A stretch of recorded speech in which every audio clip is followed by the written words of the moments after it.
santu dhufaa beekadhu yoo isa kaale raambarree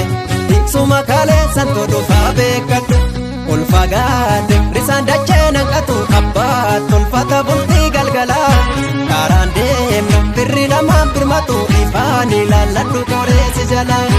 ilaamee yaa nama koo dagalfadhu deemsa gaaraa yaa nama koo inamaan ilaali nyaara ilaamee yaa nama koo akka abbaan godhe garaanii yaa nama koo yabul dhagaaluma dhagaani ilaamee yaa nama koo walabdachuuf yoona yoona yaa nama koo bakka waraanametu dhiiga ilaamee yaa nama koo caba ogeessatu wal'aanaa yaa nama koo nama fayyaa qabutu fiiga.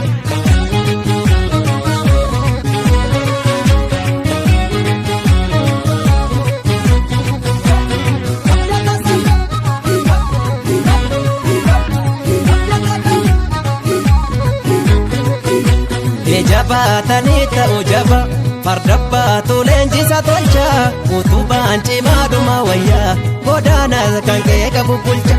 isabbaan kaleessatti cichee ilmirbuu karaatti lambisu ahijjeeru ogeessa harka tolu yandoorroo busmanni nimmisu isa oliif kan nurraa faca'ee mara kallattii itti naannessina mara kallattii itti naannessina isa duraafuu jabaatti dhabne tokko taane Fafacaane maaf wal qaanesina tokko taane diina yaaddessina lama taane maaf wal yaaddessina wal maryaanee diina qaanesina tokko taane diina yaaddessina irree tokko diina qaanesina diina yaaddessina maaf wal qaanesina diina yaaddessina diina yaaddessina diina yaaddessina.